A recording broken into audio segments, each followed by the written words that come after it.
Assalamualaikum warahmatullahi wabarakatuh.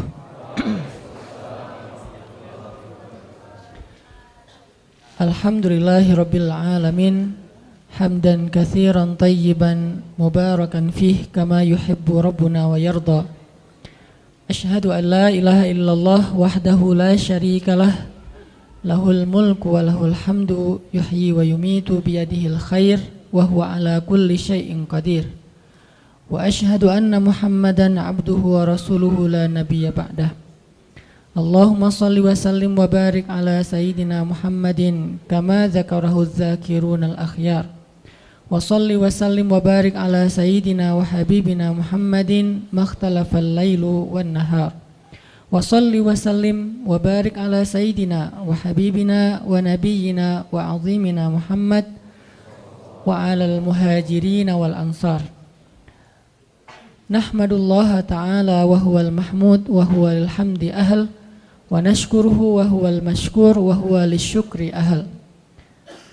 Rabbi syrah li sadri wa yassir li amri wahlul 'uqdatan min lisani yafqahu qawli.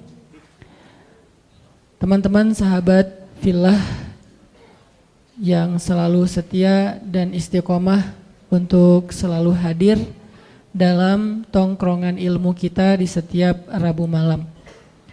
Mudah-mudahan Allah Subhanahu wa taala selalu memberkahi waktu dan usia teman-teman semuanya. Mudah-mudahan dimudahkan segala urusannya, diangkat derajatnya, dimuliakan dunia dan akhiratnya. Dan yang pasti disegerakan jodohnya. Kalau doa mah udah 5 tahun ya berdoa gitu ya. Tinggal eksekusi.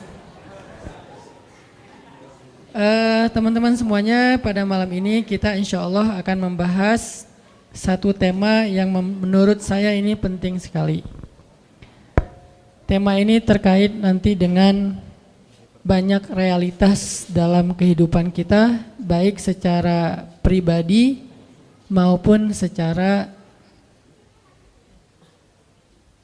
masyarakat ataupun berbangsa. Mudah-mudahan dengan tema ini kita punya bahan berpikir, kita punya wawasan yang diambil dari referensi yang maha benar yaitu Al-Quran, dari referensi yang selalu benar yaitu Al-Hadis, agar wawasan ini bisa menjadi bahan berpikir. Kenapa? Karena anak muda itu saya pikir adalah masa yang paling baik untuk berpikir kemudian menentukan sikap. Dengan kritisnya, dengan logika yang tajamnya, dengan semangat atau spiritnya yang luar biasa, sehingga anak muda yang sedang memiliki potensi yang besar seperti ini, dan ini hanya sekali dalam hidup kita terjadi, yaitu di masa muda, syabab. Kalau kita tidak cukup bahan berpikir, maka akhirnya kita akan salah menentukan sikap. Baik sikap itu sikap personal maupun sikap dalam bentuk kolosal yang disebut dengan umat, disebut dengan masyarakat, disebut dengan sosial, disebut dengan bangsa. Dan nanti sikap-sikap kolektif kita itulah yang akan menentukan arah dari perjalanan bangsa yang kita cintai. Sikap kolektif kita itulah yang akan menentukan wajah dari Indonesia ke depan. Nah, sikap kolektif ini dibangun dengan berdasarkan apa? Berdasarkan wawasan-wawasan yang menjadi bahan berpikir. Jadi sedikit demi sedikit kita mencoba, walaupun kita bukan peneliti, kita itu bukan seorang filosof, kita bukan pemikir, tetapi Allah Subhanahu wa taala mengamanahkan kepada kita akal dan hati. Untuk kita gunakan akal itu dan kita jadikan hati sebagai kompas kita dalam menentukan arah. Mudah-mudahan dengan akal, hati, spirit, walaupun kita bukan berperan sebagai seorang pemikir, mudah-mudahan pemikiran-pemikiran kita itu kalau tidak pun memberi pengaruh yang besar dalam pemikiran publik, setidaknya dia bisa menjadi penentu dari pola pikir dan sikap personal kita sebagai seorang muslim. Saya anggap ini sesuatu yang penting. Kita malam ini akan membahas tentang sifat munafik. Kenapa pembahasan tentang sifat munafik ini penting? Bukan soal menghindari sifat itu, Karena kalau menghindari sifat itu mudah-mudahan buat kita mudah. Kita nggak pengen jadi orang munafik. Ada yang bercita-cita jadi munafik? Nggak mungkin ya. Bercita-cita jadi orang yang kufur kepada Allah juga lebih nauzubillah min dzalik. Dua-duanya bukan life goal siapapun di antara kita. Jadi tujuan kita membahas tentang sifat munafik bukan untuk sekedar terhindar dari sifat-sifat itu. Saya yakin di sini insya Allah nggak ada yang di dalam hatinya ada nifak, ada kemunafikan. Walaupun kita berusaha untuk terus menjaga diri agar terhindar dari sifat-sifat nifak atau kemunafikan. Dan kita membahas tema munafik juga bukan dalam rangka mau menjatuhkan satu orang ataupun satu golongan. Tetapi kita membahas sifat munafik yang lebih pentingnya adalah agar kita bisa menentukan sikap. Kita bisa menentukan sikap pribadi kita, siapa yang harus kita bela dan siapa yang harus kita hindari. Karena itu penting dalam kehidupan kita pribadi dan kehidupan kita berbangsa. Siapa yang kita harus bela dan siapa yang harus kita tinggalkan. Ini dalam kaidah syariah disebut dengan al-wala dan al-bara. Pernah dengar istilah itu? Wala dan bara. Wala dan bara dalam Islam itu termasuk pembahasan prinsip. Bukan masalah-masalah furu'iyah. Furu'iyah itu masalah tambahan dalam agama. Sehingga kalau dia pun berbeda satu dengan yang lain, tidak terlalu fundamental hasilnya. Tidak membuat seseorang menjadi kafir, tidak menjadikan seseorang langsung dijudge ahli neraka, tidak menjadikan seseorang langsung dijudge sebagai orang yang sesat. Kenapa? Hanya masalah furu', masalah tambahan dalam urusan syariah. Misalnya masalah ibadah sunnah, masalah-masalah yang sering diperdebatkan oleh ulama dalam khilafiyah mazhab, itu namanya furu'. Jadi kalau ulama berbeda pendapat, biasanya itu furu'. Karena ulama tidak berbeda pendapat dalam urusan yang prinsip dalam agama, mereka tidak berbeda pendapat. Rata-rata kalau kita temukan ada perbedaan pendapat, baik itu fikih ataupun akhlak, maka biasanya itu adalah ciri-ciri permasalahan itu termasuk permasalahan furu'iyah, tambahan, cabang, bukan akarnya tapi cabangnya. Kalau dalam masalah usul, usul itu bahasa Arab yang jadi bahasa Indonesia, usul. Usul itu asal, asal itu bahasa Indonesia juga asli. Karena dulu saya ngajar bahasa Arab dan saya ketika ngajar bahasa Arab bukan ngajar grammar, tapi mencoba untuk ngajarin vocab Arab yang banyak hubungannya dengan bahasa kita, biar nggak terlalu susah menghafal. Ternyata 90% dari bahasa Indonesia itu memang diserap dari bahasa Arab. Dan itu kenyataan yang nggak bisa kita pungkiri bahwa dalam pembentukan bahasa nasional kita itu ada banyak sumbangsih para ulama karena dia terserap dari bahasa Arab. Jadi asalnya asal atau asal, asli, asli, usul, usul ya. Semuanya bahasa Indonesia yang diambil dari bahasa Arab. Jadi asalnya sesuatu itu namanya akar. Furu, cabangnya sesuatu yang tumbuh dari akar. Nah biasanya ulama kalau berbeda pendapat dalam sesuatu pasti itu furu'iyah.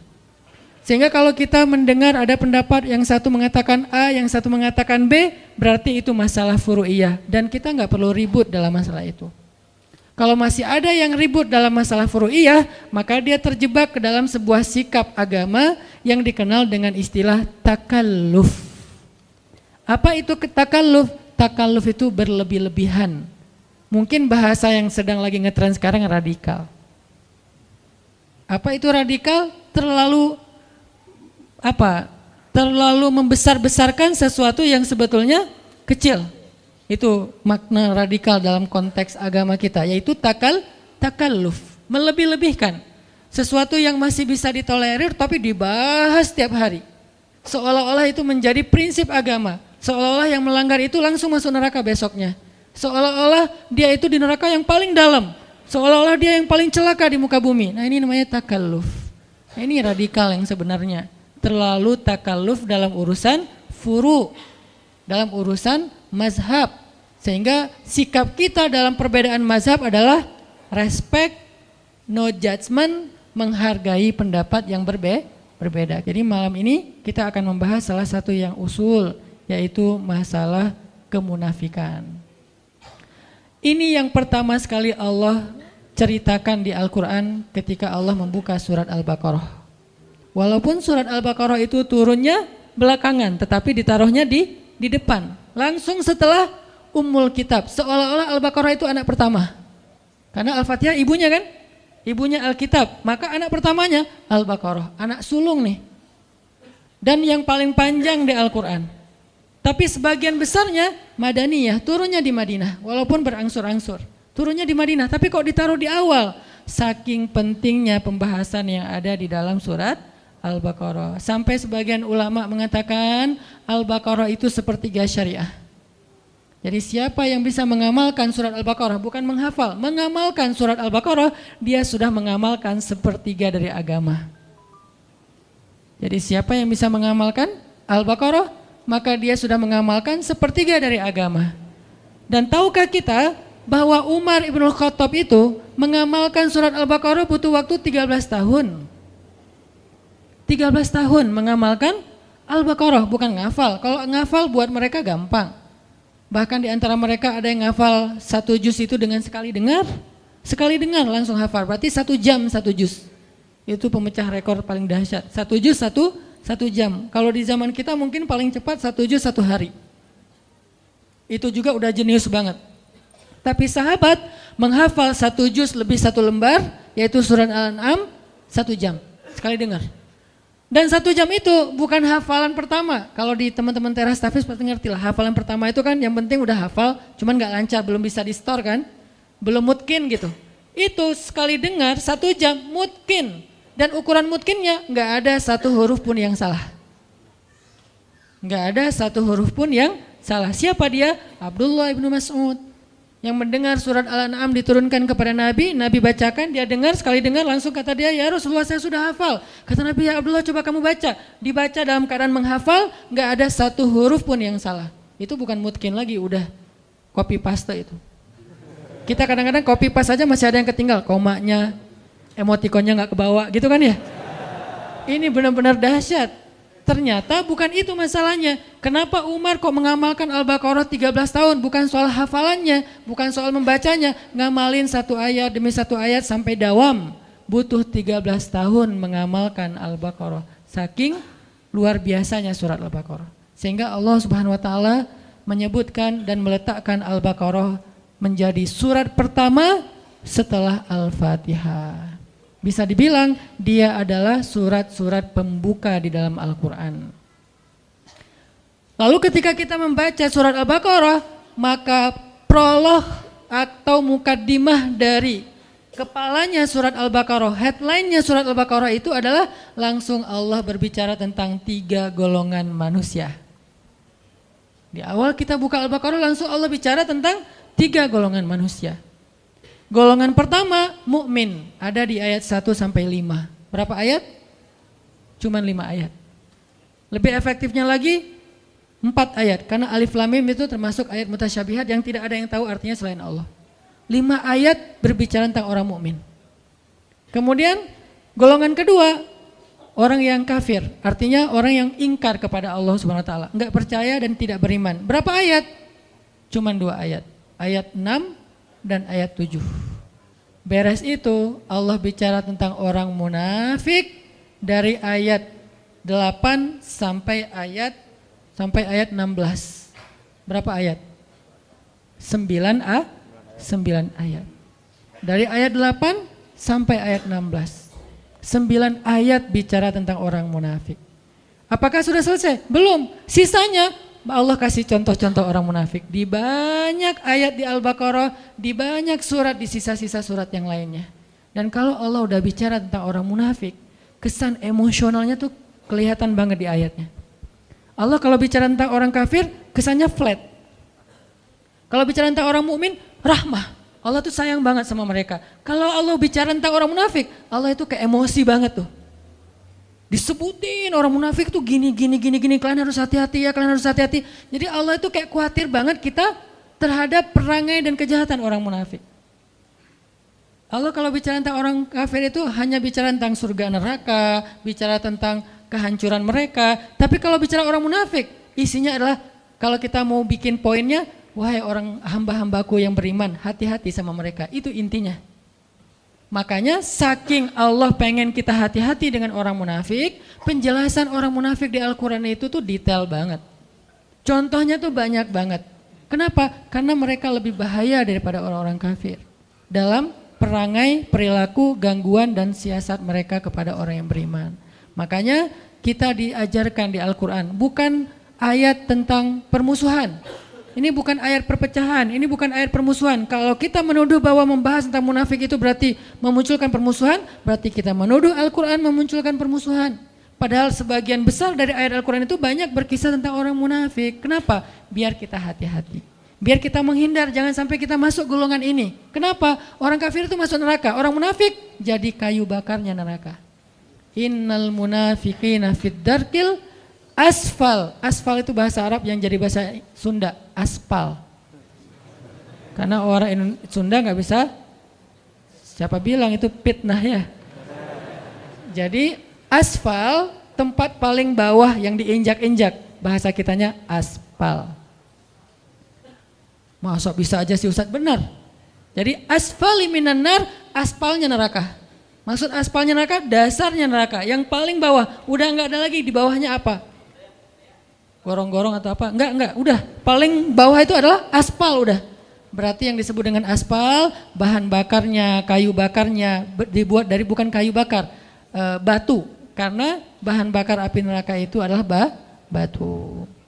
Waquduhan nasu wal hijarah, bahan bakarnya adalah manusia dan batu. Manusia yang dimaksud di dalam ayat ini siapa? Innal munafiqina fid darkil asfali minan nar, na'udzubillahi min dzalik. Ini, sehingga tanpa kita sadari mungkin kita enggak termasuk orang munafik, tapi begitu kita berwala kepada orang munafik, membela orang munafik, berpihak sama orang munafik, mendukung kegiatan-kegiatan kemunafikan, maka kita masuk dalam golongan itu, dan ini yang bahaya nih. Bukannya kita menjadi munafik, kita tetap sholat, tapi kita mendukung kemunafikan. Kita tetap puasa, tetapi kita membela kemunafikan. Kita tetap bayar zakat, tetapi kita berpihak kepada kemunafikan. Ini bahaya nih. Karena sholat, puasa, dan zakat kita adalah ritual. Tetapi wala dan barok kita justru kepada musuh-musuh Allah Subhanahu wa Ta'ala. Jadi pembahasan kita pada malam ini bukan dalam rangka memecah belah, bukan dalam rangka menghasut, tetapi dalam rangka kita belajar dari Al-Quran agar kita terhindar. Siapa yang merasa dirinya mirip dengan ayat-ayat yang disebutkan, maka tubu ilallah, bertaubatlah segera. Siapa yang merasa tidak mirip, kayaknya bukan saya deh, maka hati-hati supaya kita jangan sampai mendukung orang-orang yang seperti ini. Cuman seperti itu sederhananya moral of the story dari pembahasan tentang al-munafik atau al-munafikun. Makanya teman-teman nanti bisa baca di dalam beberapa ayat yang nanti habis sholat isya kita coba bedah. Dan pas sholat isya saya juga akan baca Al-Baqarahnya dari ayat 1 sampai selesai tadi ayat berapa? 18 tentang 3 golongan manusia yang disebutkan oleh surat Al-Baqarah. Barakallahu fikum. Teman-teman semuanya yang dirahmati Allah Subhanahu wa Ta'ala, kita lanjutkan pembahasan kita tentang al-wala dan al-bara'. Siapa yang kita berpihak, siapa yang tidak kita perlu berpihak. Dalam hal ini kita mengambil salah satu contohnya adalah orang-orang munafik. Jadi dalam konteks Islam kita nggak boleh berpihak kepada orang munafik. Tapi kalau kita kasihan kepada dia secara manusiawi itu sangat boleh, bukan hanya boleh, harus. Jadi kita harus bedakan mana sifat kita sebagai sesama manusia, mana sikap kita dalam urusan agama, itu beda. Kalau konteksnya kemanusiaan itu universal. Kita tuh berbuat baik nggak boleh ngelihat agama. Mau dia muslim, mau non muslim, mau dia munafik, mau dia mukmin, mau dia orang baik, mau dia orang jahat. Kita kalau dalam urusan kemanusiaan maka hak dan kewajibannya sama. Ketika kita ngelihat misalnya ada mantan perampok yang belum bertaubat, berarti bukan mantan ya. Perampok lah ya, belum bertaubat. Atau penjahat belum bertaubat. Kemudian dia sakit yang parah, terus tergeletak di jalan, nggak ada yang mau menolong dia. Lalu kita lewat dan kita mampu menolong kita, maka di dalam konteks ini kita wajib untuk menolong dia. Terserah dia seorang penjahat, dia seorang ahli maksiat, bahkan dia orang yang musyrik kepada Allah, orang yang tidak beriman kepada Allah. Karena konteksnya di sini adalah konteks kemanusiaan, nggak ngelihat agama, apalagi ngelihat negara ya. Agama aja nggak boleh jadi sekat kalau dalam konteks kemanusiaan, apalagi negara. Jadi kalau kita bicara Palestina, Suriah, mentang-mentang di sana mayoritasnya Muslim terus jadi nggak ditolong? Enggak. Jadi agama aja bukan masalah, apalagi negara. Mentang-mentang mereka bukan orang Indonesia, jadi bukan tanggung jawab kita. Enggak. Kalau dalam konteks kemanusiaan, bahkan kalau dia adalah orang Yahudi sekalipun, atau dia orang pagan sekalipun yang menyembah batu ataupun kayu atau menyembah patung, kalau dia adalah terzolimi, maka tugas kita adalah menolong dia dengan apapun yang kita bisa. Makanya kemarin ada salah satu pasien kanker di Bandung, beliau kebenaran non-muslim. Bukan salah satu, ada beberapa orang non-muslim, pasien kanker dan kurang mampu. Kemudian karena istri megang beberapa proyek sosial untuk pasien kanker yang kurang mampu, akhirnya kita ambil pasien ini, kita coba audiensi, asistensi ke dokter sampai beres pengobatannya, operasinya, yang satu meninggal, yang satu alhamdulillah bisa survive. Dan kita nggak mempertanyakan, wah ini kayaknya non muslim nggak usah ditolong, kayaknya kalau ditolong nggak ada pahala. Pahalanya sama, mau dia muslim mau non muslim, pahala menolong dia adalah sama karena dia manusia dalam konteks kemanusiaan universal. Ini tidak ada perdebatan di antara ulama. Dalam konteks muamalah juga kayak gitu. Kaidahnya adalah tidak ada kezoliman. Konteks muamalah misalnya jual beli, kita bekerja di sebuah perusahaan yang di situ tuh ada muslim ada non muslim, maka ini universal dengan syarat tidak mengganggu batasan-batasan syariah agama kita. Kalau itu terganggu maka nanti akan ada pengecualian. Misalnya kita nggak dibolehin pakai hijab di situ, pasti ada pengecualian. Misalnya kita di situ dipaksa untuk minum khamar seperti yang kerja di Jepang misalnya. Selebrasi mereka itu minum sake misalnya. Kalau kita nggak minum maka kita dimarahi atau dipecat. Di sini ada pengecualian.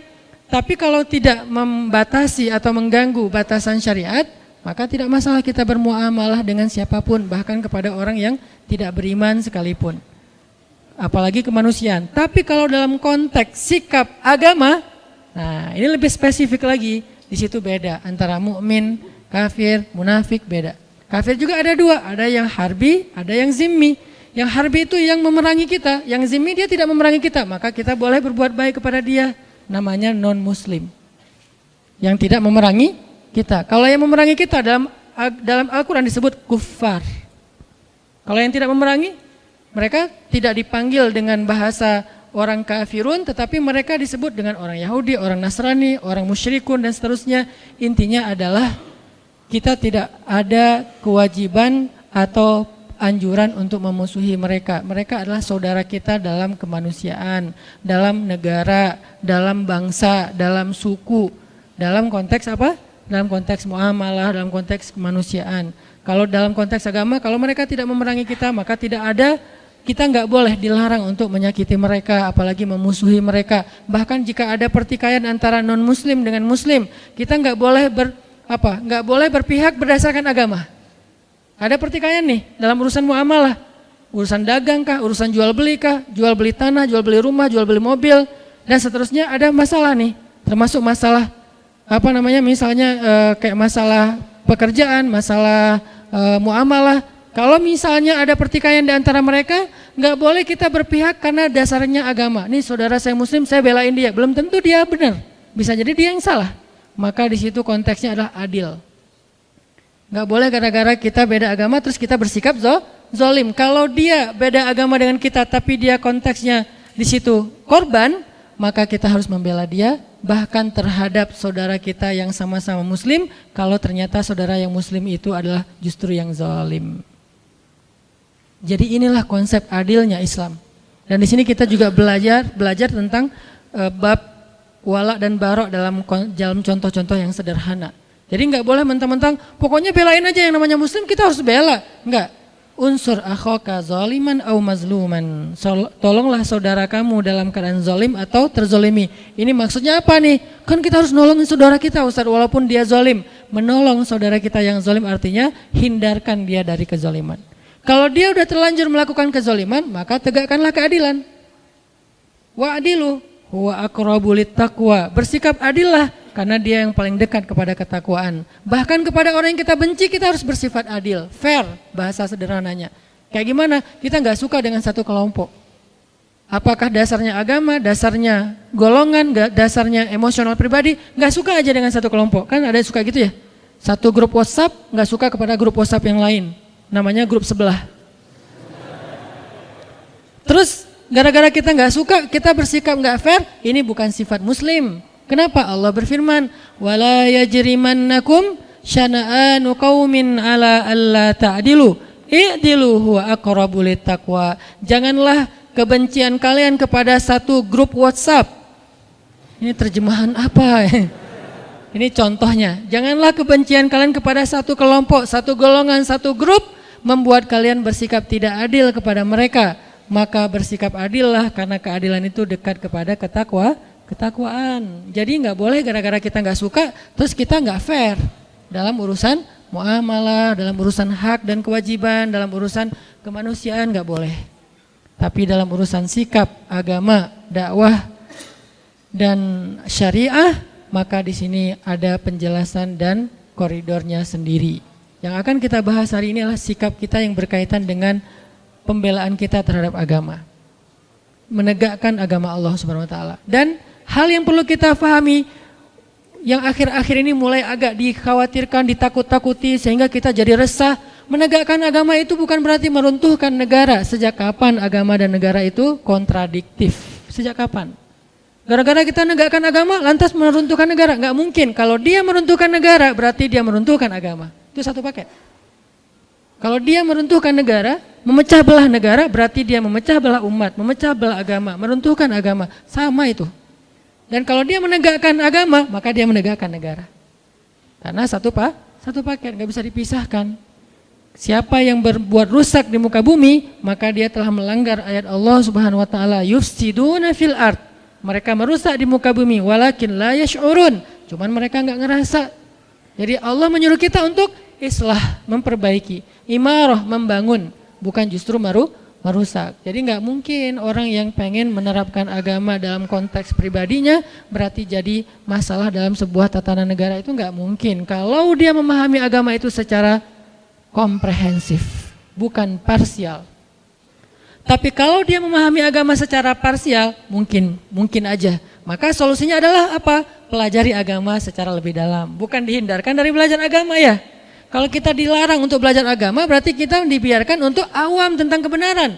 Ketika kita nggak ngerti tentang konsep kebenaran, maka kita akan bisa saja menjadi masalah dalam sebuah lingkungan, masyarakat dan bangsa. Justru kita nggak mau itu terjadi. Belajarlah agama supaya punya konsep kebenaran. Dan konsep kebenaran agama, apalagi Islam, adalah konsep yang sangat rahmatan lil alamin. Lalu apa yang membuat orang takut belajar Islam?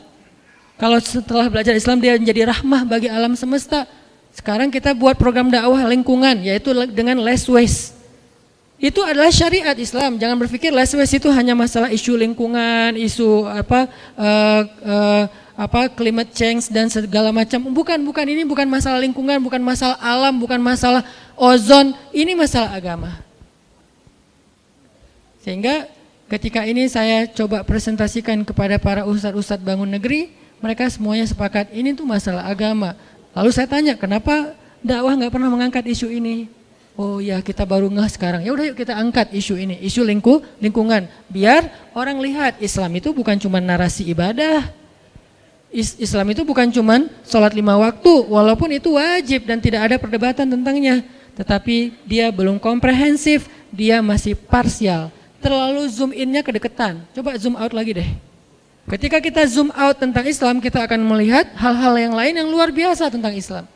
Makanya kalau kita pengen menjadi solusi bagi bangsa, pengen jadi kebaikan bagi bangsa, bahkan bagi manusia, bahkan bagi alam semesta, maka belajarlah agama.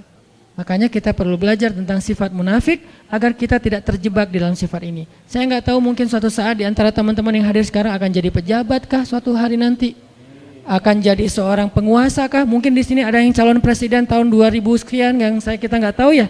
Tiba-tiba presiden 2050. Ustadz, saya dulu mah jamaah latif. Wah, Masya Allah ya. Kan kita nggak ngerti kan? Jadi ketika nanti antum diberikan amanah kekuasaan oleh Allah, baik itu dalam bentuk jabatan maupun dalam bentuk eksistensi di tengah-tengah masyarakat, public figure, maka kita jangan sampai tanpa sadar terjebak mengambil sikap orang munafik, dan itu bahaya banget. Dan saya yakin semua kita akan jadi pemimpin, terutama yang di depan, minimal pemimpinnya si dia, ya. Kita memimpin keluarga dengan sikap orang munafik bahaya, apalagi memimpin masyarakat, lingkungan sosial, jangan, bahaya. Memimpin masjid aja, kita harus tahu dulu mana wala dan mana barok, kalau enggak kacau. Memimpin RT, RW. Nah, balik lagi kepada pembahasan tentang Al-Baqarah dan Al-Munafikun. Al-Baqarah dan Al-Munafikun, ini rata-rata kalau kita baca di Al-Quran, suratnya itu semuanya atau hampir semuanya surat Madaniyah. Rata-rata surat yang membahas tentang orang munafik itu surat Madaniyah. Apa arti surat Madaniyah? Atau ayat Madaniyah? Sebagian besar jawabannya surat dan ayat yang turun di Madinah. Itu? Ternyata bukan. Surat Madaniyah bukan surat yang turun di Madinah. Surat Madaniyah surat yang turun setelah hijrah. Ayat Madaniyah bukan ayat yang turun di Madinah, tapi ayat Madaniyah ayat yang turun setelah hijrah. Kalau dia turun di Mekah tapi setelah hijrah, namanya Madaniyah, bukan Makkiyah. Jadi bukan soal tempat, tapi fase dakwah, periodisasi dakwah. Yang turun setelah hijrah semuanya Madaniyah. Mau dia turun di Madinah, mau turunnya di Bani Quraidah, mau turunnya di Khaybar, mau turunnya di misalnya Mekah ketika terjadi perjanjian Hudaybiyah, semuanya Madaniyah. Walaupun turunnya bukan di kota Madinah. Jadi ukurannya adalah peristiwa hijrah. Makanya hijrah ini menjadi sesuatu yang penting dan berharga dalam Islam. Sampai dia menjadi nama penanggalan dalam Islam, tahun Hijriyah. Kenapa nggak diambil peristiwa yang lain yang besar juga? Ada Bi'sah, awal Nabi dapat wahyu, namanya tahun Bi'sah 1, Bi'sah 2, Bi'sah 3. Sehingga kita nggak tahu tahun Hijriyah, tahunnya tahun Bi'sah, yaitu dapat wahyu pertama. Kenapa nggak Isra Mi'raj, peristiwa yang besar kan, sampai naik ke langit ketemu dengan Allah, sehingga disebut dengan Mi'raj 1, Mi'raj 2, Mi'raj 3, sekarang tahun Mi'raj 1400 sekian Mi'rajiyah misalnya. Kenapa enggak Mi'raj? Kenapa enggak perang Badar? Badar 1, Badar 2, Badar 3. Kenapa enggak wafatnya Nabi? Wafat Nabi 1, wafat Nabi 2, seperti agama yang lain setelah wafatnya Nabi mereka. Kenapa hijrah?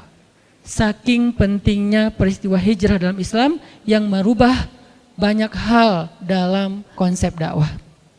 Itu kenapa kita mengangkatnya menjadi sebuah isu yang kemudian kita jadikan tren, yaitu tren hijrah. Jadi hijrah itu bukan akal-akalannya Hanan Attaqi. Hijrah itu bukan tren yang baru-baru ini muncul. Hijrah itu ada di Al-Quran, ada di hadis. Bagaimana kita takut terhadap sesuatu yang ada konsepnya di Al-Quran, yaitu hijrah. Orang yang berhijrah namanya muhajirin. Orang yang menerima orang yang berhijrah namanya ansor ya. Salah satu cita-cita kita ke depan apa? Mempersaudarakan Viking Bobotoh sama The Jack. Mempersaudarakan Aremania sama Bonek. Itu cita-cita Barisan Bangun Negeri, para guru sekarang. Kita persaudarakan 4 supporter bola terbesar di Indonesia. Ikonnya supporter bola. Kalau berhasil mu'akhad bainal Viking wa The Jack wa baina Aremania wa Bonek, berarti dakwah ini luar biasa. Lewat apa? Lewat hijrah. Alhamdulillah dulu teman-teman motor kan lewat hijrah juga. Kita akhirnya berubah dari yang disebut awalnya orang nyebutnya geng motor, kemudian menjadi ormas. Di dalamnya ada divisi dakwah. Kemudian kita belajar Islam bareng-bareng. Kemudian banyak yang bertobat. Kemudian akhirnya gerakan teman-teman dari XTC, Munreker, Brigas, GBR ngapain? Jadi panitia ta'lim, kan bagus kan? Mana ada sejarah teman-teman ini pernah jadi panitia ta'lim secara organisasi sebelum ada dakwah hijrah. Artinya hijrah ini sesuatu yang baik untuk negara kita. Banyak mengubah hal. Ke depan kita akan lihat 4 supporter bola untuk bersaudara. Setelah bersaudara jadi apa mereka? 1 jadi muhajirin, 1 jadi ansor. Siapa muhajirin, siapa ansor? Yang tandingnya tandang muhajirin. Yang tandingnya kandang ansor. Nanti ketika muhajirin yang tandang datang ke kota lawannya disambut dengan Tola al-Badr. Kan seru ya? Kebayang nggak nyambut dejak di Padalarang gitu ya? Mereka datang bertruk-truk gitu disambut di Padalarang. Tola al-Badru alaina. Wah, saya di depan tuh pakai mic. Vokalisnya saya sama Ebit Tola al-Badru alaina. Itu perilaku ansor, bukankah itu kebaikan? Berarti hijrah teh. Gara-gara ada hijrah, ada muhajirin, ada ansor. Terus apalagi perilakunya? Ansor yu'thiruna ala anfusihim walau kana bihim khasasah. Mendahulukan muhajirin daripada dirinya walaupun dia butuh kepada sesuatu itu. Silakan teman-teman jejak masuk duluan, kita belakangan ke stadion. Masuk. Udah selesai, udah ansor masuk. Teman-teman Viking Bobotoh masuk. Di dalamnya saling mendoakan kebaikan. Semoga kalian menang. Enggak, kalian aja yang menang. Kan seru ya? Ini nih baru namanya hijrah. Itu tuh cita-cita saya banget dari dulu. Pelan-pelan saya membangun network, membangun basis sosial, membangun bargaining supaya punya agreement yang cocok dengan level-level tertentu. Pelan-pelan sekarang masuk. Alhamdulillah teman-teman di Jakarta mulai dekat dengan Bung Ferry. Di kita di sini ada Mang Yana. Pelan-pelan suatu saat nggak ada lagi adegan pembunuhan, pengeroyokan, kezoliman yang kayak sering kita lihat baik di Dejek maupun di Bobotoh sama-sama punya korban, nggak ada lagi. Yang ada saling mendoakan. Semoga kalian menang, kalian aja. Akhirnya rame lagi gara-gara itu ya. Saling mendoakan kebaikan. Ternyata gara-gara saling mendoakan, fair, nggak ada yang menang. Seri, asal tanding di sini seri, asal tanding di Jakarta seri. Yang lain baru kita doakan yang berbeda. Artinya kayak luar biasa gitu. Nanti pas pulang dianterin, dikasih bekal, bawain apa misalnya, sebutlah oleh-oleh Bandung, khas Bandung gitu kan ya. Buah-buah yang ranum atau apalah gitu kan. Bawain peyem kayak apalah. Bawain bala-bala, banyakin cengeknya, kasih kan biar gregetan gitu kan. Wah Masya Allah, karena saya makan bala-bala gak ada cengek, gak ada rasanya. Pas kita ke Jakarta dibawain apa, ondel-ondel atau apalah sama teman-teman. Ini semuanya adalah karena hijrah. Itu tuh goal dari program hijrah kita, bukan sekedar ngaji. Ngaji ini adalah cara kita untuk mengupgrade kapasitas spiritual dan wawasan. Tapi praktek sesungguhnya dari hijrah itu adalah behavior, perilaku kita. Baik itu perilaku personal maupun perilaku sosial. Perilaku sosial itu tadi mu'akhad, persaudaraan antara kita. Dan itu udah terjadi di Bandung dengan ikonnya anak-anak motor. Itu bukti bahwa hijrah itu ternyata solusi untuk bangsa. Kenapa kita malah takut? Aneh kan? Logikanya harus kita asah lagi nih. Dengan apa mengasah logikanya? Dengan Al-Quran, dengan hadis Rasulullah SAW. Berarti kalau ini menjadi solusi untuk bangsa, berarti Rasulullah itu orang yang sangat berjasa bagi bangsa kita. Karena Rasul yang udah ngajarin tentang konsepsi hijrah ini kepada kita, yang konsep itu lalu saya convert, saya terjemahin bersama dengan para guru untuk menjadi program sosial. Berarti Rasul berjasa banget. Rasul berjasa untuk kita sejak dulu. Nanti berjasa lagi di padang mahsyar. Kita pikir udah selesai urusan kita sama Nabi. Belum selesai. Satu-satunya urusan dengan manusia yang dibawa sampai ke akhirat, itu cuma Nabi loh. Kita dengan pasangan kita aja udah beres. Memang sehidup semati, tapi tidak sehidup lagi. Sehidup lagi udah pisah. Ketemu lagi di surga ya kalau masuk surga dua-duanya. Kalau salah satu di surga yang salah satu di neraka, na'udzubillah min zalik, maka dia akan dipasangkan lagi dengan pasangan yang sesuai dengan dia. Na'udzubil, kan gak rela banget ya, udah di neraka terus dia selingkuh gitu kan ya. Jangan sampai. Makanya kalau dua-duanya di surga, balik lagi bareng.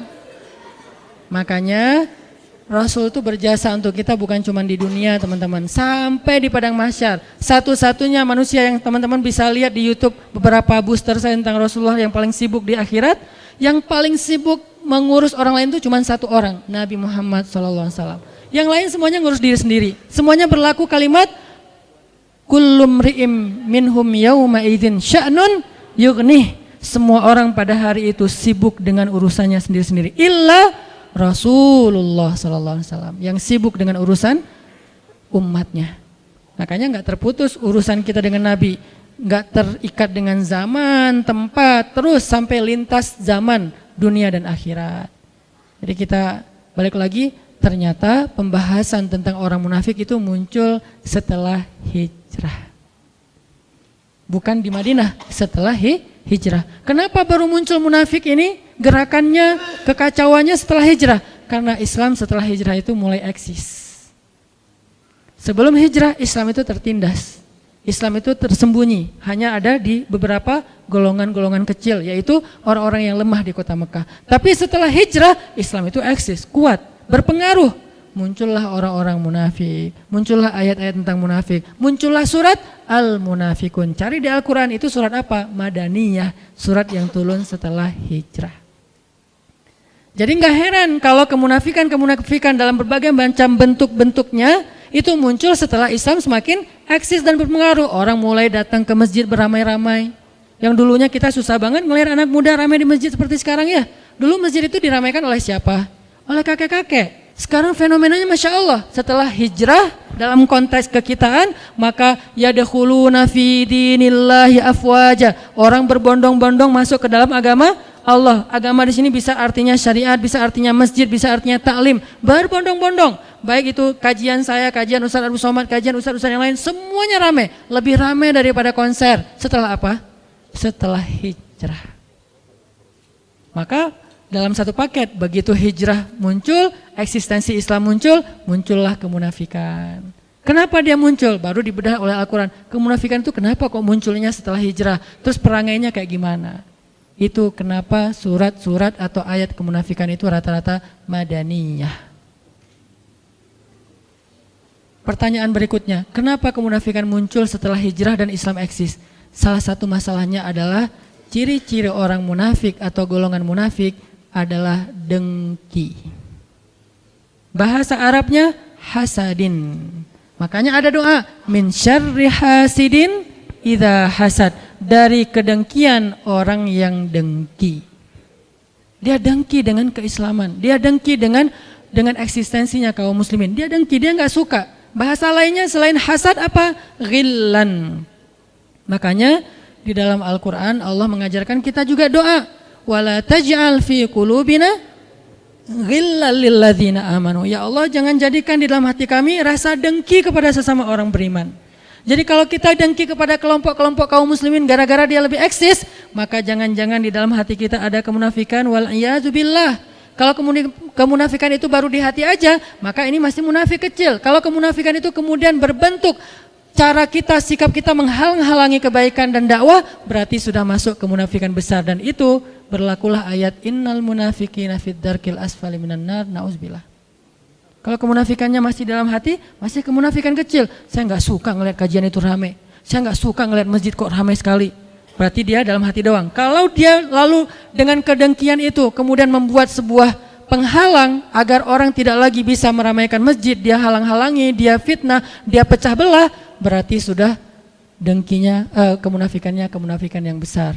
Dan kalau sudah kemunafikan yang besar, bahasanya Allah di surat Al-Munafikun apa? Humul aduwu fahzarhum. Mereka itu musuh dan hati-hatilah kalian terhadap mereka.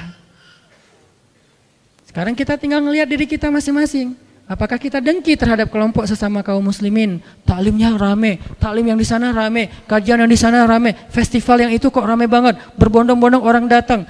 Ada 1, 2, dan 3 sekarang ya.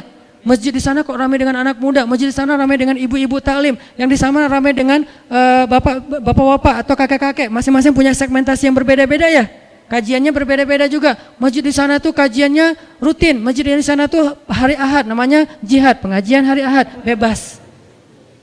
Kalau kita dengki ngelihat masjid ramai, berarti dalam diri kita udah ada ayatul munafik. Salah satu ciri kemunafikan, hati-hati.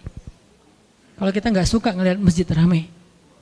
Tapi kalau kita melihat bukan ke masjid ramainya, lebih ke urusan teknis, maka cari solusi, jangan dihalangi. Cara solusinya gimana? Ya udah batasi pesertanya, jangan rame-rame. Karena kenapa? Karena nggak memadai misalnya tempatnya. Atau carikan, yuk kita sama-sama dukung. Karena masjidnya udah rame, parkir nggak ada. Ya udah, siapa yang mau meminjamkan lapangannya untuk parkir? Nanti berlaku di situ ayat wa ta'awanu 'alal birri wat taqwa, saling menolong dalam kebaikan dan ketakwaan. Itu lebih bagus lagi. In tansurullaha yansurkum, kalau kamu tolong agama Allah, Allah tolong kamu. Tijarah dengan Allah, dengan hartanya dan dirinya. Itu yang harusnya kita lakukan. Ngelihat masjid rame. Al-Latif sekarang rame nih. Aduh, membludak, parkir susah. Akhirnya jamaah kadang-kadang mikir untuk, kajiannya di Al-Latif ya. Aduh, pasti parkirnya susah, gak jadi datang deh. Sehingga yang datangnya setengah dari biasanya. Kalau di TSB datang karena parkirnya luas, tempatnya luas. Nah, kita carikan solusi. Kan gak mungkin setiap hari, setiap minggu juga di TSB karena mereka juga punya jadwal. Oh ya udah, saya punya lapangan. Di mana misalnya? Di Cihanjuang. Nggak mungkin juga sih, kejauhan gitu. Saya punya lapangan daerah-daerah sini nih, daerah Cihapit, pakai aja. Nggak usah wakaf, tapi pinjam. Karena kalau wakaf mungkin agak berat, kita masih butuh ya. Pinjamin aja lapangan. Berarti kita mendukung agama Allah dan senang kalau masjid rame. Kita sumbang apa yang kita bisa sumbang? Makanan atau apa aja biar nyaman jamaahnya. Berarti insya Allah di dalam hati kita itu ada iman. Kenapa? Hanya orang yang beriman yang senang melihat masjid itu makmur. Innama ya'muru masajidallah man aman. Sesungguhnya yang memakmurkan masjid Allah dan senang dengan makmurnya masjid, man amana billah, orang yang beriman kepada Allah. Tapi kalau kita dengki dengan dakwah, dengki dengan ta'lim, dengki dengan kajian, dengki dengan public figure yang bisa membawa banyak massa, crowd event, dengki dengan masjid yang semakin ramai, berarti jangan-jangan fi qulubihim marad, di hati mereka ada penyakit. Kalau penyakit itu enggak segera kita obati dengan istighfar dan taubat, maka Allah mengancam dengan kalimat fazadahumullahu marada, Allah tambahkan lagi itu penyakitnya sehingga dia semakin jauh dari Allah. Salah satu ciri kemunafikan dengki, enggak suka. Karena kedengkian itulah mereka suka mencela, suka menghina. Wa idza laqul ladzina amanu qalu amanna wa idza khalau ila syayatinihim qalu inna ma'akum innama nahnu mustazi'un. Suka membicarakan orang yang beriman di belakang mereka. Suka mencari-cari kekurangan orang yang beriman, mencari-cari kekurangan dakwah, dihalang-halangin, dirintang-rintangin, dicari sesuatu yang bisa menjelek-jelekan mereka. Ini adalah karena kedengkian. Sehingga akhirnya perangai mereka apa? Karena dengki, ya jelek-jelekin. Kita kalau udah benci sama seseorang, dengki kan cari kejelekannya. Makanya muncullah ayat wa idza ra'aitahum yakhuduna fi ayatina wa idza ra'aital ladzina yakhuduna fi ayatina fa'arid anhum. Kalau kalian melihat mereka memperolok-olok agama Allah, ayatnya, nabinya, syariatnya, hamba-hamba yang berimannya, maka tinggalkan mereka. Allah suruh kita tinggalkan, jangan berpihak sama mereka, apalagi nge-following, unfollow. Kalau penasaran, lihat aja pakai akun yang satunya. Jangan follow. Jadi tinggalkan di sini itu unfollow. Ada di grup, left grup. Tapi dengan baik. Kalau orang yang di dalam grup tadi menurut kita dia berbuat sesuatu yang nggak nyaman dalam urusan agama, kita tinggalkan grupnya. Tapi kita nggak boleh ninggalin orangnya. Kita hanya meninggalkan perangainya, tidak meninggalkan orangnya. Kalau orangnya suatu saat butuh, kita boleh menolong dia, bahkan harus. Jangan mentang-mentang dia pernah menghina agama Allah, terus kalau dia butuh kita nggak nolongin dia, enggak, tetap kita tolongin kalau kita mampu. Siapa yang menolong? Yang paling dekat dengan dia hubungannya. Al-aqrab summal aqrab. Adil ya, fair ya. Dalam urusan kesalahannya kita nggak mau ikutan. Tapi dalam urusan kebutuhan manusiawinya kita akan menolong dia. Itu fair banget. Itulah rahmatan lil alamin. Itu Islam. Bukan ditinggalkan sama sekali. Itu ekstremis. Bukan juga berpihak banget sama dia. Itu namanya cari muka. Atau dia labil nggak punya sikap. Islam itu wasaton, tengah-tengah. Arti tengah-tengah bukan labil. Dia dalam satu hal bersikap tegas, di sifat yang dalam hal yang lain dia bersikap penuh dengan kasih sayang. Satu, dengki, penyakitnya. Dua, penyakit munafik adalah sombong. Penyakit hatinya orang munafik adalah sombong. Memandang orang-orang yang beribadah kepada Allah, memandang orang-orang yang taat kepada Allah itu rendah. Dianggap mereka orang yang rendahan. Sehingga mereka nggak mau gabung dengan orang-orang yang beribadah ini. Terjadi di Al-Baqarah, wa idza qila lahum aminu kama amanan nas. Kalau dibilang ke mereka, yuk kita beriman seperti orang-orang sudah pada beriman. Apa jawaban mereka? Qalu anu'minu kama amanas sufaha. Masa kami mau beriman seperti orang-orang Sufaha. Apa arti sufaha? Arazil. Apa arti arazil? Rendahan. Jadi mereka menganggap rendah kepada orang lain.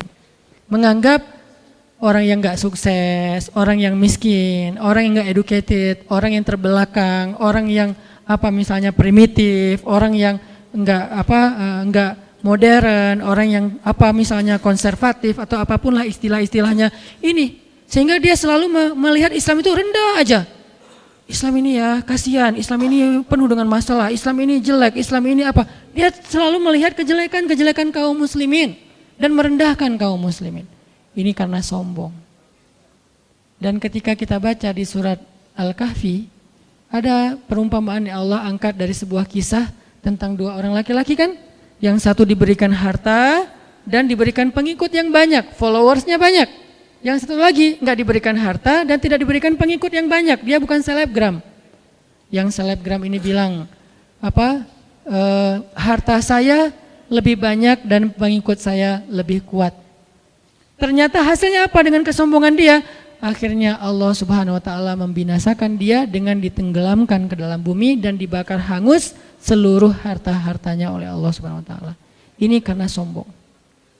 Dan kesombongan adalah salah satu di antara dosa besar, sampai disebut sebagai di antara mengambil satu di antara dua kain Allah Subhanahu wa taala. Jadi kalau dalam ibadah umroh dan haji itu kita pakai ihram, ada yang bawahan, ada yang atasan seperti rida, maka kata Allah punya dua helai kain. Nah, salah satunya adalah kesombongan. Siapa yang menyombongkan diri, dia telah mengambil salah satu di antara pakaian Allah. Arti pakaian Allah itu kehormatan Allah dan itu nggak boleh diambil oleh makhluk. Hanya Allah yang boleh sombong. Makanya al-mutakabbir cuma Allah. Kita nggak boleh. Sehingga siapapun yang di dalam hatinya ada mithqala dzarrah, sekecil zarrah kesombongan, la yadkhulul jannah, tidak akan masuk surga. Hati-hati dengan sifat sombong. Mungkin kita merasa bahwa kita lebih luas pandangan atau wawasannya karena kita kuliah di luar negeri, boleh, tapi jangan memandang orang lain rendah. Kita boleh banyak baca buku-buku ilmiah, filsafat segala macam, boleh, tapi jangan memandang orang lain itu bodoh, cuman kita doang yang pintar sendiri, nggak bisa. Kita mungkin punya kawan banyak, tapi jangan menganggap orang lain kuper. Anak masjid mah kurang gaul, kurang banyak teman dan seterusnya, nggak bisa. Sehingga kita merasa gengsi untuk duduk dengan anak masjid. Gengsi untuk duduk di teras masjid, gengsi untuk duduk di dalam masjid, gengsi untuk duduk dalam dakwah, gak boleh. Ini adalah kiber, ini adalah sombong, dan kesombongan itu salah satu sifat orang munafik. 2. Yang ketiga, di antara ciri-ciri orang munafik yang harus kita hindari adalah mereka suka cari muka. Apa cari muka? Kalau di dalam surat An-Nisa itu disebutkan dengan bahasa mudzabdzabina baina dzalik. La ilaha ula wa la ilaha ula. Dia enggak ke sini, enggak ke sana. Dia tergantung kondisi. Kalau lagi orang Islam kuat, dia tiba-tiba mengaku bahwa dialah yang paling banyak dia mendukung Islam banget, buat dia Islam itu adalah segalanya, segala macam. Tapi begitu ketemu dengan yang anti-Islam, dia bilang kita ini sama. Nah, ini munafik banget nih. Kan kita nyebutnya hipokrit kan? Karena dia bermuka dua. Sekali kita jadi teman, dia jadi teman kita, sekali jadi musuh kita. Di depan jadi teman, di belakang jadi musuh. Nah, ini kemunafikan. Dan ini kadang-kadang prakteknya bukan hanya dalam urusan agama, termasuk dalam urusan ngegeng ya. Dalam ngegeng di grup, kan dia ada di 2 grup. Kebenaran dia orangnya santuy kan. Jadi nggak pernah left grup. Di grup ini dia ada, di grup sebelah juga ada. Di grup sebelah dia ngomongin grup yang ini, di grup ini dia ngomongin grup yang sebelah. Nah, ini paling bahaya nih. Orang yang kayak gini yang grup harus nge-live-in dia. Jangan dia yang live, karena dia nggak akan pernah live grup yang harus live dia. Caranya grup live dia, bikin lagi aja grup baru, cuman dia doang yang nggak di-invite.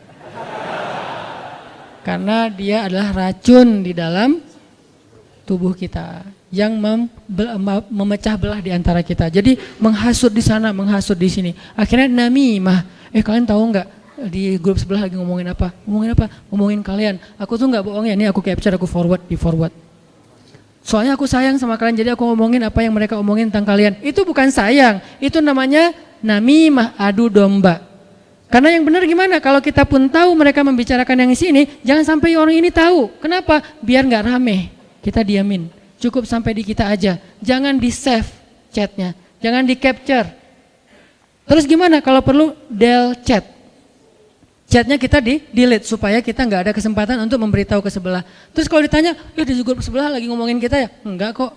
Oh, bohong dong kalau gitu Ustadz. Salah satu dusta yang dibolehkan di antara 3 adalah dusta demi mendamaikan di antara 2 orang mukmin yang bertengkar. Tapi niatnya mendamaikan ya, bukan cari keuntungan.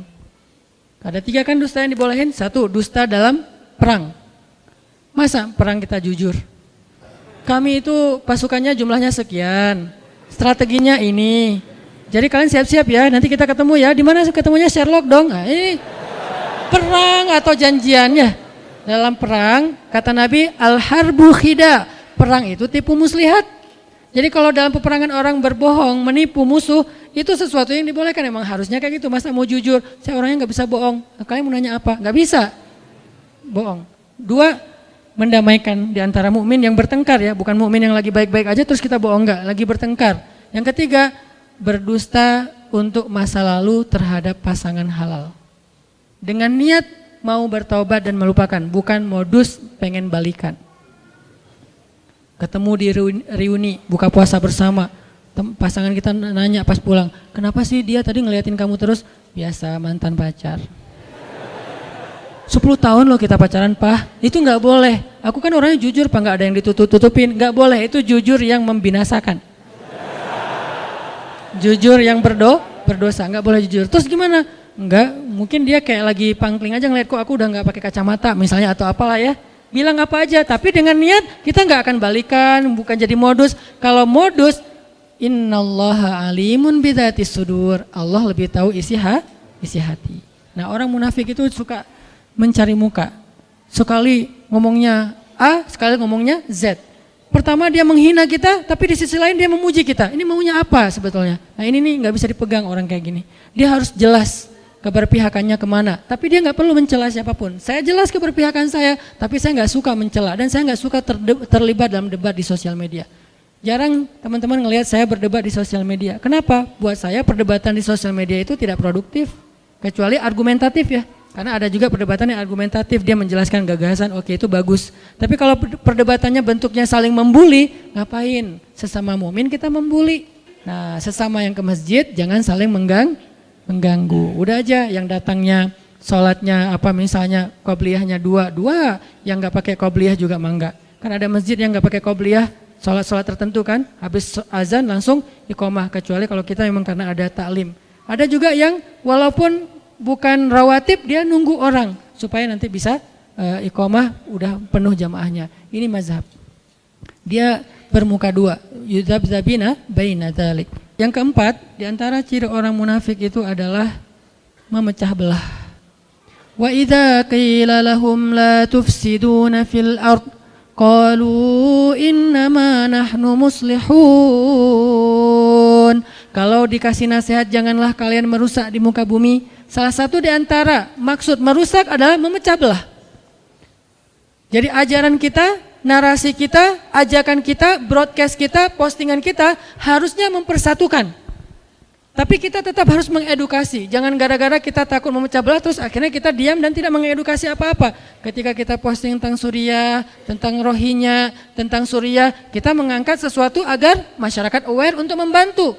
Bukan kita sedang memecah belah. Ketika kita bicara tentang negara, bukan memecah belah, tetapi agar kita semuanya aware dan care dengan negara kita. Yang membangun negara itu bukan cuma para politikus, kita rakyat juga punya hak membangun negara dengan karya. Makanya kita saling share supaya yuk kita bangun negara bareng-bareng. Dimulai dari mana? Karena kita muslim dari masjid. Tapi jangan sampai kita saling menjelekan dan kemudian akhirnya menjudge orang lain. Yang kelima, orang munafik itu adalah ucapannya manis. Makanya Allah berfirman di surat Al-Munafikun, kalau kalian melihat penampilan mereka, kalian akan kagum karena penampilan mereka kayak orang-orang yang berpendidikan, ilmiah banget. Kemudian kalau mereka bicara, kalian akan takjub mendengar ucapan mereka. Ucapannya itu kayak yang benar gitu. Kayak yang benar, padahal mereka itu berargumen untuk menumpulkan pemahaman orang terhadap agama Allah Subhanahu wa taala. Jadi tidak semua orang yang pandai bicara berarti harusnya dia benar. Maka yang menjadi ukuran kebenaran dan yang salah bukan argumentasi seseorang, tetapi apa dasarnya, apa referensinya. Kalau dasar dan referensinya ayat Allah, hadis Rasulullah SAW, maka mudah-mudahan dia adalah orang yang berkata qaulan sadida, ucapan yang jujur, ucapan yang benar. Tapi kalau yang dia bicarakan itu justru bertolak belakang dengan ayat Allah, bertolak belakang kaidahnya, bukan mana ayatnya. Kadang-kadang nggak harus persis ayatnya, tetapi dia tidak bertolak belakang dengan ayat Allah, maka itu benar. Tapi kalau bertolak belakang, Allah mengatakan tutup aurat, dia bilang suruh buka. Allah mengatakan nikahlah, dia bilang jangan nikah. Nah ini bertolak belakang nih. Kalau bertolak belakang, kita jangan lihat argumennya, tapi lihat dalilnya. Bertentangan nggak dengan agama Allah? Bertentangan nggak dengan syariat? Kalau ada orang mengajak, yuk kita nikah segera mungkin, nikah muda, jangan takut nanti Allah yang kasih rezeki. Karena saya udah mempraktekkan itu. Saya udah punya pengalaman dan pengalaman itu saya share. Saya menikah nggak punya modal. Menikah nggak punya modal, tapi Allah modalkan, kemudian Allah mudahkan segala urusan. Punya anak awalnya nggak punya modal, makanya bawa ke bidan karena yang paling murah. Akhirnya bidannya lagi sekolah, saya lahirin sendiri. Istri saya ngelahirin, saya yang bidanin maksudnya. Ngebidanin sendiri. Kenapa? Karena nggak sanggup membawa ke rumah sakit. Tapi apakah udah berakhir hidup saya? Enggak. Setelah itu Allah kasih rezeki, ujian rezeki. Karena kenapa? Fa inna ma'al usri yusra. Sehingga saya mengajak, memotivasi anak muda, yuk nikah. Tujuannya apa? Biar kita tidak terjebak dalam pergaulan bebas, perzinahan yang diawali dengan pacaran, yang diawali lagi dengan pacaran Islami. Ya. Karena semuanya adalah bahasa talbisul iblis. Kita tinggalkan pacaran, udah pacarannya habis nikah aja. Itu tuh goals dari saya membawa tema-tema jomblo fisabilillah. Bukan masalah jomblonya sebetulnya, masalah fitnah, masalah menjaga kehormatan, tapi mengajak menikah. Tapi kemudian muncul lagi wacana untuk mempersulit pernikahan. Nah ini juga bahaya nih. Makanya kita harus sama-sama meneliti mana yang terbaik untuk bangsa kita. Cari solusi. Kalau menurut saya anak muda itu dikasih beasiswa nikah. Siapa yang menikah beasiswa mahar.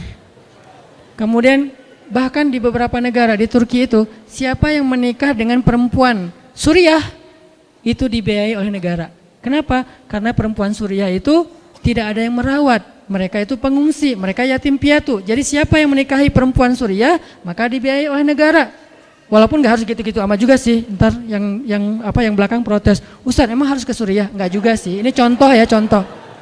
Artinya negara terlibat dalam menyelesaikan masalah anak muda. Masalah anak muda itu 3. 1, masalah cinta. Apa solusi negara untuk masalah cinta? Beasiswa menikah. Keren kan? Kedua, masalah anak muda itu adalah karir. Apa solusi negara? Menciptakan lapangan pekerjaan, memudahkan pendidikan, menggratiskan pendidikan. Itu yang kedua. Yang ketiga, masalah anak muda, entertain. Entertain itu tempat ruang mereka untuk kolaborasi, komunikasi, berkreasi, berkarya, termasuk mereka yang senang dengan olahraga, main segala macam. Sediakan ruang-ruang anak muda, youth space gitu ya. 3 masalah ini ternyata dicarikan solusi, bukannya kita terhalangi. Makanya saya berharap kemana saya pergi itu saya ngobrol sama wali kota, sama bupati, sama gubernur, Pak bikin program beasiswa mahar. Insya Allah banyak banget yang akan mendukung, terutama usia di bawah 25 tahun. Itu semangat banget. Tapi tetap ada pemerintah mengawal, makanya muncul sekarang wacana peraturan supaya lebih matang secara mental ya, secara psikis. Cuman mudah-mudahan ini benar-benar jadi solusi sehingga akhirnya tidak ada lagi perempuan yang ditelantarkan. Itu benar banget. Karena ada banyak kasus setelah menikah perempuannya ditelantarkan, banyak kasus kayak gitu. Akhirnya dia harus pergi ke Hong Kong untuk bekerja karena suaminya tidak bertanggung jawab, dia harus menafkahi anaknya. Banyak kasus kayak gitu. Nah, makanya dicarikan solusi juga. Intinya adalah agama itu solusi bagi umat, solusi bagi bangsa, solusi bagi negara. Sehingga bangsa yang ingin negaranya maju harusnya mudah-mudahan bisa menerapkan Islam secara kafatan. Ada tuh negara yang mayoritasnya muslim tapi nggak maju-maju karena tidak menerapkan Islam secara kafah, secara komprehensif. Yang diambil dari Islam cuman ritual, ibadah. Padahal Islam itu juga sosial, kemanusiaan, ekonomi, dan seterusnya. Mudah-mudahan dengan pembahasan yang aclok-aclokan ini, kita bisa mengambil sebuah kesimpulan. Tadi yang pertama, saya pengen mengajak kita untuk nggak berdebat lagi soal furu. saya menghargai teman-teman dari Madinah yang berpendapat masalah tekstual syariah, tapi saya juga berharap teman-teman Madinah hargai lulusan Kairo yang berpendapat kontekstual. Kita punya dua pandangan yang berbeda yang menjadi akar perbedaan pendapat fikih. Rata-rata kayak gitu. Saya, Ustadz Abdul Somad, dan beberapa ustadz yang lulusannya dari Kairo biasanya pendapatnya kontekstual. Tapi teman-teman yang rata-rata dari Mekah Madinah biasanya berpendapat tekstual, dan itu baik, dua-duanya baik. Ada pendapat dan dalilnya yang sama bahkan. Tinggal saling menghargai, satu. Dua, kita harus belajar tentang Islam secara komprehensif. Biar kita nggak terjebak di dalam ritual saja. Seolah-olah kalau udah hijrah masuk masjid udah selesai urusan kita, enggak. Kita harus peduli dengan keluarga kita, peduli dengan tetangga kita, peduli dengan lingkungan dan masyarakat kita. Walaupun tidak harus peduli tentang mantan kita. Jadi kita peduli kepada sosial. Mantan gimana pedulinya? Suruh orang lain aja yang peduli. Kita fokus dengan diri kita supaya bisa move on. Yang ketiga, pelajarilah sesuatu yang buruk supaya kita bisa menghindarinya, bukan supaya kita melakukannya. Makanya seorang ulama bernama Ibnul Musayyab mengatakan, orang semuanya belajar masuk surga, sedangkan saya belajar tentang neraka. Semua orang belajar tentang surga, gimana biar bisa masuk surga duluan tanpa hisab segala macam. Tapi saya belajar tentang neraka agar saya bisa menghindarinya. Jadi kita kadang-kadang belajar tentang sifat orang yang beriman, tapi kadang juga kita belajar tentang sifat orang munafik agar kita bisa terhindar dari sifat kemunafikan. Barakallahu fikum. Mudah-mudahan Allah cabut kedengkian dari hati kita, kesombongan dari hati kita. Jangan sampai kita menjadi termasuk orang-orang yang menghalang-halangi jalan Allah, menghalang-halangi agama Allah, menghalang-halangi dakwah di jalan Allah Subhanahu wa taala. Yasudduna an sabilillah, mereka menjadi batu sandungan di jalan Allah Subhanahu wa taala. Mudah-mudahan kita tidak termasuk golongan tersebut, dan mudah-mudahan Allah Subhanahu wa taala membimbing kita agar kita menjadi orang yang mukminuna haqqa, mukmin yang sebenar-benarnya. Barakallahu li wa lakum, wassalamualaikum warahmatullahi wabarakatuh.